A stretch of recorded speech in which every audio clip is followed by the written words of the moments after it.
ये धर्म का मामला है, चॉइस का मामला है आपके हिसाब से? हिजाब, क्लासरूम में हिजाब धर्म का मामला है, चॉइस का मामला है? समझ नहीं आती आप लोग हमारे धर्म की इतनी चिंता क्यों करते हो भाई? हमने किसी धर्म में बीच में जाकर क्या मुदाखलत की है? पहली बात सुनिए यूनिफॉर्म से पहले मजहब है हमारे लिए, मजहब इस्लाम है। जिस तरह हिंदू धर्म के लिए सुनिए एक मिनट आपने कहा कि शिक्षा से पहले हिजाब है, बोलने दीजिए। शिक्षा से पहले हिजाब है। देखिए मेरी बात सुनिए, 16,000 बच्चों ने स्कूल छोड़ दिया हिजाब के चक्कर में। 17,000 ने छोड़ा। 17,000 सही किया उन्होंने? सुन लीजिए ना आप, सही क्या उन्होंने? अरे सुन लीजिए ना, सही क्या उन्होंने? बेटी पढ़ाओ बेटी बचाओ का नारा देते हो और बेटियों को पढ़ने नहीं देते आप। अच्छा हिजाब नहीं तो शिक्षा नहीं, हिजाब नहीं तो शिक्षा नहीं। जिस तरह आपने सुबीर खान को वक्त दिया ना, यहीं से शुरुआत होती है कि टीवी पर वो हिजाब में नहीं है तो उनको समय क्यों नहीं? सुनिए वो हिजाब में।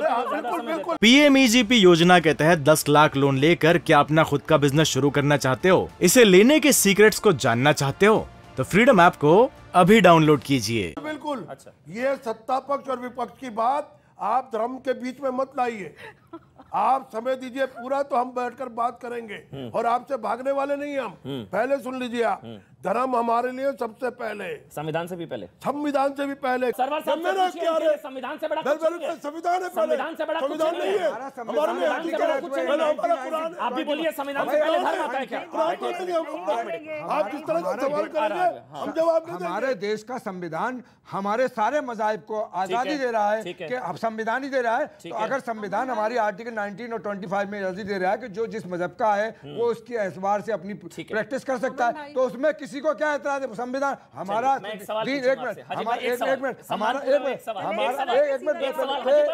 मेरी बात कहने दो। हमारा दीन ये कहता है कि जिस मुल्क में रहो उसके साथ वफादार रहो, उसके साथ पूरी तरह उसकी इज्जत सम्मान करो। धर्म बड़ा है, संविधान देखिए बनाने वाला क्रिएटर बड़ा या ये लोग बड़े, ये जिन्होंने अम्बेडकर ने बनाया वो बड़ा या अमेरिका का संविधान से बाबा साहब अम्बेडकर का बनाया हुआ कानून बड़ा या अमेरिका का कानून बड़ा?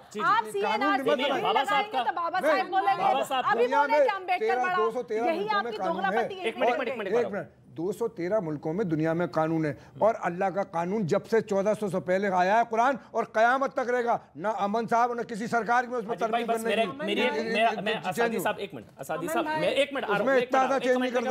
शबनम जी, यहाँ पर जितने भी लोग हैं वो सब जानते हैं जब बंटवारा हुआ था, जिनके लिए संविधान से पहले धर्म था वो एक धार्मिक देश बन गया।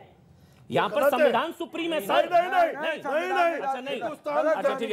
सुनिए अमन साहब सुनिए। हाँ बोलिए। सबसे पहले ये कहना गलत है। पाकिस्तान सुनिए, एक नजरिया था पाकिस्तान जो जिना की थ्योरी था, वो मुसलमान का फैसला नहीं था पाकिस्तान बनना। ना पाकिस्तान इसलिए बना कि हिंदू मुस्लिम का बंटवारा हुआ।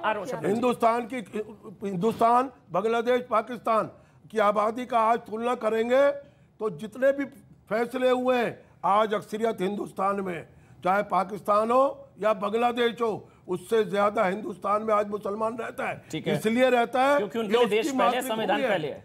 सुनिए हमारे लिए देश भी पहले है और संविधान की भी हम वो व्याख्या।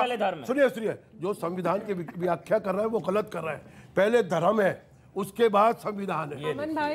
ये मेरे ख्याल से बताती है आज ये डिबेट को मैं अब आ रहा हूं। अब शबनम जी मेरे ख्याल से यही डिबेट का मर्म है सादी साहब, जो आज आपने बोला धर्म पहले इसलिए 17,000 बच्चों ने स्कूल छोड़ दिया और आप उनकी तारीफ कर रहे हैं। बिल्कुल ठीक है। अच्छा हिजाब से पहले शिक्षा, बिल्कुल ठीक है। हिजाब से पहले शिक्षा आ जाइए, शिक्षा कानून। अच्छा हिजाब ठीक है। और शबनम बोलिए 1400 साल पहले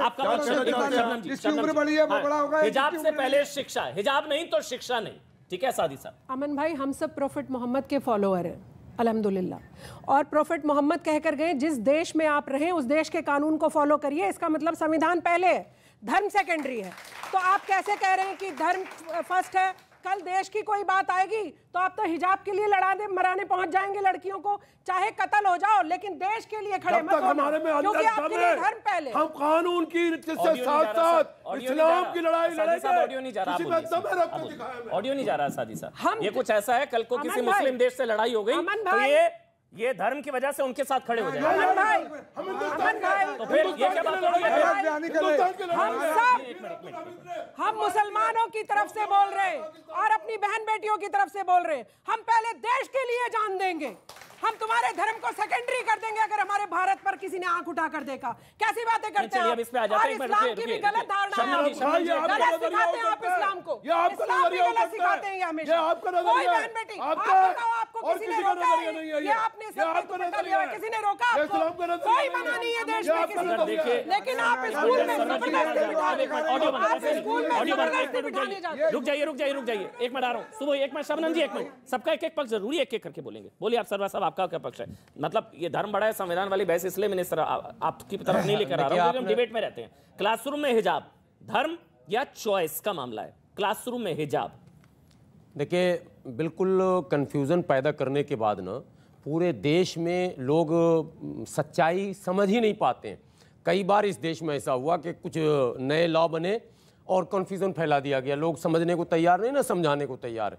सिंपल सी बात है, जिस संविधान ने हमें धार्मिक स्वतंत्रता दे रखी है, उसी संविधान ने एजुकेशनल इंस्टीट्यूशन को भी स्वतंत्रता दी है। अकेले सिर्फ गुलाम सरवर के लिए नहीं, वो संविधान पूरे देश के लिए। तो अगर कोई स्कूल क्रिश्चियन खोलता है, कोई स्कूल सिख खोलता है, कोई स्कूल सनातन धर्म के पर आस्था रखने वाले लोग खोलते हैं, तो वो कोशिश करते हैं कि हमारे स्कूल का ये रूल हो, ये रेगुलेशन हो, ये सब्जेक्ट हो, ये विषय हो सकता है गेट पर एक वो मूर्ति भी रखें। और अक्सर क्रिश्चियनिटी में तो आप देखते भी होंगे यीशु मसीह और वगैरह वगैरह, जैसे मदरसे में जी सेंट पॉल सेंट जेवियर काफी आगे मदरसे में, ठीक है, ये भी उदाहरण सही है। मदरसे के गेट पर हम ला इलाहा इल्लल्लाह मुहम्मद रसूलुल्लाह अल्लाहु अकबर बिस्मिल्लाह लिखते हैं। तो हमको जब आजादी है तो उनको भी आजादी है। और एक बात, उनकी आजादी में हम भी दखल नहीं डाल सकते। अगर हम चाहते हैं कि मेरी स्वतंत्रता को कोई प्रभावित तो 2 सेकंड चाहिए, तो फिर इसका मतलब स्कूलों में हिजाब नहीं थोपना चाहिए। नहीं, मैं आपका रुख तो आपको तो उधर बिठाना है। 15 सेकंड में क्लियर हो जाएगा। आपको उधर बिठा दूंगा अगर आपका नहीं, उधर इधर मत कीजिए। अच्छा, तू इधर उधर की ना बात कर, ये बता के काफिला कहाँ लूटा वाला मसला है। मैं ये कह रहा हूँ कि क्लासरूम में हिजाब नहीं थोपना चाहिए। क्लासरूम में आप शब्द को थोड़ा सा बदलिए। नहीं, डिबेट क्लासरूम में मैं कह रहा हूं, ठीक है, क्लासरूम जिन स्कूलों का जो रूल रेगुलेशन है उसको छात्र को फॉलो करना पड़ेगा। तालियां बजाइए भाई, यदि वदि कुछ नहीं, यही डिबेट यही। बहुत शानदार सरवर। अब आप आइए थोड़ा सा, आदि की क्या अगर सच बात बोल रहे हैं, पूरी बात क्लियर होने दीजिए, मजा आ जाएगा। अच्छा, मजा आए। हाँ बताइए सर, पूरी बात समझिए। हाँ, भारत जो है धर्म प्रधान देश है। यहाँ 1-2 धर्म नहीं, दुनिया के तमाम देशों में सर्वाधिक धर्म भारत में पाया जाता। कई डिबेट में मैंने कहा, लोटस टेम्पल दिल्ली में बहुत प्रसिद्ध जगह है, लोग घूमने जाते हैं, अधिकांश लोगों को पता नहीं कि किस धर्म का मंदिर है। बहाई धर्म है जिसको कोई जानता भी नहीं है। ठीक है, इतने धर्म भारत में है, धर्म प्रधान देश है, आस्था से मन सब लोग प्रभावित हैं। और जितनी बात उनको संविधान का नहीं पता, उससे ज्यादा सबको धर्म का पता है। क्योंकि धार्मिक धर्म गुरुओं को ज्यादा लोग सुनते हैं, मौलानाओं को, साधु संतों को, प्रवचनों को। तो इसलिए भारत में संविधान निर्माताओं को फिर मैं धन्यवाद देता हूं जिन्होंने धार्मिक स्वतंत्रता दी। लेकिन यह कानून हमारी स्वतंत्रता को प्रभावित कहां पर कर रहा है, यह असल बात। प्रभावित तो कहीं कर नहीं रहा। सड़क पर नकाब पानी है, घर में पानी है, बाजार में पानी है, कॉलेज में पानी है, स्कूल में पानी है, मदरसे में पानी है, तमाम जगहों पर पानी है। लेकिन सेंट पॉल और सेंट जेवियर्स में आप थोपिएगा नकाब नहीं, ये इसका मैं हिमायती नहीं हूं। जो उसका अपना एक रूल है। आपके स्कूल में, मेरा स्कूल है, मेरा इंग्लिश मीडियम स्कूल है, मेरे घर के सामने स्कूल है, सरवर जी, सारे लोग यूनिफॉर्म आते हैं, नकाब पहन कर आते हैं। सरवर जी के लिए एक बार फिर से तालियां भाई। अब मैं असादी जी, इनको समझा दीजिए, इनका इस्लाम कुछ और कहता है, आपका इस्लाम कुछ और कह रहा है। इनका इस्लाम कह रहा है कि क्लासरूम में हिजाब गलत। इनका इस्लाम नहीं, यही मतलब इस्लाम तो आपको करा हिजाब पहनने। हाँ। तो आप क्यों जा रहे हैं सेंट जेवियर्स में? आप क्यों जा रहे हैं सेंट पॉल में? जाइए, आप थोप क्यों रहे? इस्लाम थोपने को होता है, ला इकराह फिद्दीन। आप उसको जबरदस्ती बाध्य कर रहे हैं कि नहीं तुमको नकाब पहन के मेरी बेटी को पढ़ाना ही पड़ेगा। अरे भैया, उसको भी वही संविधान ने स्वतंत्रता दी।